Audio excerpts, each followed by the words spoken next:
আজ তৃণমূলকে strong room আগলে রাখার কথা বলতে হচ্ছে। সাধারণত যা এতদিন বিরোধীরা বলে এসেছে, মানে ওখানে ফলাফল অন্যরকম হতে যাচ্ছে কি? সোমবার ৩রা জুন ইকো পার্কে প্রাতঃভ্রমণে এসে প্রতিক্রিয়া বর্ধমান দুর্গাপুরের বিজেপি প্রার্থী দিলীপ ঘোষের। এদিন সাংবাদিকরা প্রশ্ন করেন, ডায়মন্ড হারবারে কোনো বুথের রিপোল নেই। এই প্রশ্নের জবাবে এই মন্তব্য করলেন দিলীপ ঘোষ। আসুন শোনাই কি বলছেন তিনি। আশ্চর্যের ব্যাপার, তবে যে তথ্য ইত্যাদি আসে নির্বাচন কমিশনের কাছে তার আধারে তারা ডিসিশন নেন। কিন্তু আজকে কেন স্ট্রং রুম আগলাবার কথা বলতে হচ্ছে টিএমসিকে? একদিন তো বিরোধীরা বলতেন, আমরাও বলতাম যে কাউন্টিং স্টেশন আটকাতে হবে, পাহারা দিতে হবে। আজ টিএমসির এই সমস্যা তৈরি হয়েছে কারণ তার মানে রেজাল্ট অন্যরকম হতে যাচ্ছে। সম্প্রতি বিভিন্ন সংস্থার তরফে এক্সিট পোলের রিপোর্ট সামনে আসার পরই রাজ্যের মুখ্যমন্ত্রী মমতা বন্দ্যোপাধ্যায় বলেছেন, বুথ ফেরত সমীক্ষা মানি না। এই প্রসঙ্গে দিলীপ ঘোষ বলেন, যেমন আশা ছিল সেদিকেই পরিস্থিতি যাচ্ছে। এনডিএ 400-র কাছাকাছি, বিজেপি 370। পশ্চিমবঙ্গে 25 থেকে 30, কেউ কেউ 31 পর্যন্ত দেখিয়েছেন। মমতার সমস্যা হলো কোর্টের বিরুদ্ধে রায় দিলে মানেন না, কোর্ট বিরুদ্ধে রায় দিলে মানেন না, এক্সিট পোল তার বিরুদ্ধে গেলে উনি মানেন না, কিন্তু কাল 4 তারিখ যেটা বেরোবে সেটা তো মানতেই হবে। আর কি বললেন দিলীপ ঘোষ, শুনুন। যেরকম আশা ছিল সারা দেশ জুড়ে মানুষেরও আকাঙ্ক্ষা ছিল, সেদিকে রেজাল্ট যাচ্ছে। এনডিএ 400-র কাছাকাছি, বিজেপি 370, আর পশ্চিমবাংলায় যেটা 25 থেকে 30। অনেক চ্যানেল অন্যরকম দেখিয়েছেন যারা সার্ভে করেছেন, কিন্তু 31 পর্যন্ত দেখিয়েছেন কেউ কেউ। তো আমরা ভাবছি ওইদিকেই আছি আমরা। মমতা ব্যানার্জির সমস্যা হচ্ছে কোর্ট তার বিরুদ্ধে যদি রায় দেয় সেটা উনি মানবেন না, তার পক্ষে সবসময় রায় দিতে হবে। এক্সিট পোল যদি তার বিরুদ্ধে যায় সেটা উনি মানবেন না, ওনার পক্ষেই রায় দিতে হবে। কিন্তু 4 তারিখ যেটা বেরোবে সেটা তো মানতেই হবে। ভোটের পরই ফের অশান্ত হয়ে উঠেছে সন্দেশখালী ও ভাঙড়। এই প্রসঙ্গে দিলীপ ঘোষ বলছেন, সংখ্যালঘুদের হাতে অস্ত্র তুলে দিয়ে অশান্তি পাকানো, ক্রিমিনাল তৈরির পরম্পরা চলছে। তারাই গোলমাল করে, থামে না। সরকার চাইলে একদিনে গোলমাল থামাতে পারে, চায় না। বিধায়ক গুন্ডারা গিয়ে গন্ডগোল করে, পুলিশ গিয়ে গোলমাল পাকায়। বিহার, উত্তরপ্রদেশ, এমনকি কাশ্মীর ঠান্ডা হয়, পশ্চিমবঙ্গ হয় না। আমার মনে হয় এই সরকার যতদিন আছে ওই এলাকা শান্ত হবে না। পাঞ্জাব সরকারের অগণতান্ত্রিক সিদ্ধান্ত নিয়ে দিলীপ ঘোষ বলেন, এই ঘটনা নতুন নয়।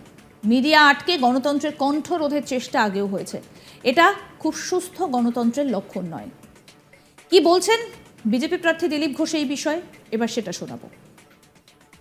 দেখুন, এক তো হচ্ছে সংখ্যালঘু এলাকা বা সংখ্যালঘুদেরকে হাতে অস্ত্র তুলে দিয়ে ঝগড়া বাঁধানো, নিজেদের মধ্যে অন্যের মধ্যে ক্রিমিনাল তৈরি করা, এই পরম্পরা চলেছে।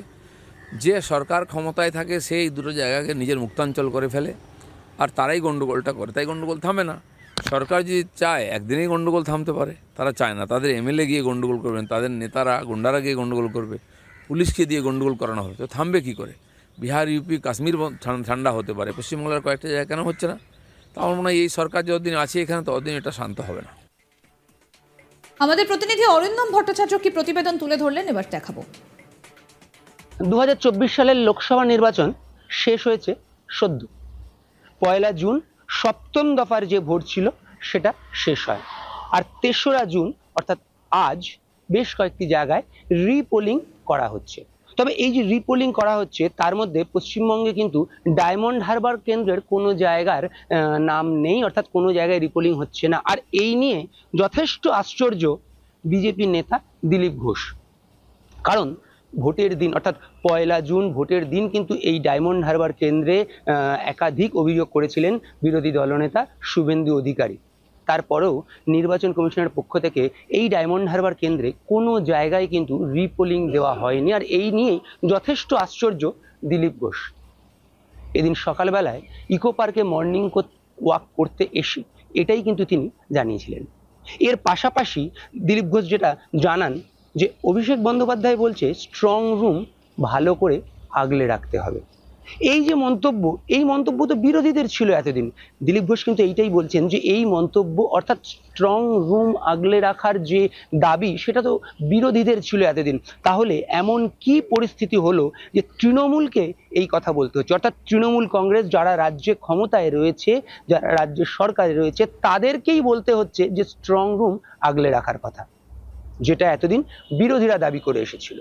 দিলীপ ঘোষ এর পাশাপাশি এটাও বলছেন যে সরকার কিন্তু অর্থাৎ কেন্দ্রে সরকার কিন্তু এনডিএই করছে, অর্থাৎ 400-র কাছাকাছি এনডিএ সিট পেতে চলেছে, 370+ বিজেপি সিট পেতে চলেছে। আর পশ্চিমবঙ্গের ক্ষেত্রে দিলীপ ঘোষের যেটা দাবি যে টার্গেট অমিত শাহ পশ্চিমবঙ্গের জন্য দিয়ে গেছিলেন তারা কিন্তু সেই সংখ্যার কাছাকাছি পৌঁছে যাবে এবং 30টার কাছে আসন পাবে। এবং এক্সিট পোলও যে একাধিক ক্ষেত্রে দেখা যাচ্ছে, সেক্ষেত্রে দিলীপবাবু বলছেন যে এই একই সংখ্যা কিন্তু সামনে উঠে আসছে এবং সেই জন্য দিলীপ ঘোষ মনে করছেন যে বিজেপি 30টার কাছাকাছি আসন পেতে পারে পশ্চিমবঙ্গে।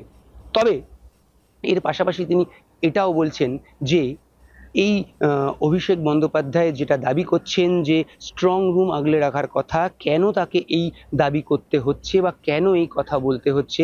আর এই যে ডায়মন্ড হারবার, যেটা অভিষেক বন্দ্যোপাধ্যায়েরই কেন্দ্র, যেখান থেকে তৃণমূলের টিকিটে অভিষেক বন্দ্যোপাধ্যায় এমপি সিটে লড়াই করছেন, সেই কেন্দ্রে একাধিক অভিযোগ থাকা সত্ত্বেও কেন নির্বাচন কমিশন সেখানে কোনো জায়গাতে রিপোলিং এর ব্যবস্থা করলো না, সেটা নিয়েও কিন্তু যথেষ্ট আশ্চর্য দিলীপ ঘোষ। আর সেটাই কিন্তু এদিন সকালে মর্নিং ওয়াক করতে এসে তিনি জানালেন সাংবাদিকদের। আর এর পাশাপাশি তার দাবি, অর্থাৎ দিলীপ ঘোষ যেটা জানাচ্ছেন যে বেশ কিছু জায়গায় যেখানে মাইনরিটি ভোটাররা রয়েছে, সেই সমস্ত জায়গায় কিন্তু তাদের হাতে অস্ত্র তুলে দিয়ে তাদের মধ্যে একটা হিংসার ব্যবস্থা করে দেওয়া হচ্ছে এবং যারা ক্ষমতায় থাকছে তারাই এই কাজ করছে বা করে আসছে, এরকম একটা গুরুত্বপূর্ণ অভিযোগও কিন্তু তিনি এদিন করেছেন। তবে সব থেকে উল্লেখযোগ্য তার যে দাবি যে ডায়মন্ড হারবার কেন্দ্রে একটি জায়গাতেও রিপোলিং হচ্ছে না, আর পাশাপাশি কেন বিরোধীদের, অর্থাৎ যে দাবি বিরোধীরা এতদিন করে এসেছিল স্ট্রং রুম আগলে রাখার ভোটের পরে, সেই দাবি আজ সরকারে থাকা দল অর্থাৎ তৃণমূল কংগ্রেসকে করতে হচ্ছে। এবং তার জন্যই তিনি বলছেন যে বিজেপি কিন্তু যথেষ্ট ভালো জায়গায় থাকছে এবং যে টার্গেট অমিত শাহ দিয়ে গেছিলেন পশ্চিমবঙ্গে, সেই টার্গেটের কাছাকাছি অর্থাৎ 30টা সিটের কাছাকাছি কিন্তু বিজেপি পেতে চলেছে। ভোট মিটে গিয়েছে, ফলাফলের অপেক্ষা। আর ইতিমধ্যে এক্সিট পোলের যে সমস্ত সংখ্যা সামনে এসেছে সেটা নিয়ে কিন্তু ইতিমধ্যেই একটা রাজনৈতিক চাপানোতর তৈরি হয়ে গিয়েছে। দিলীপ ঘোষ তিনি কটাক্ষ করে বলছেন যে এবার স্ট্রং রুম পাহারা দেবার কথা বলতে হচ্ছে তৃণমূল কংগ্রেসকে, আগে বলতো বিরোধীরা। কি বলছেন দিলীপ ঘোষ, আসুন শোনাই আপনাদের।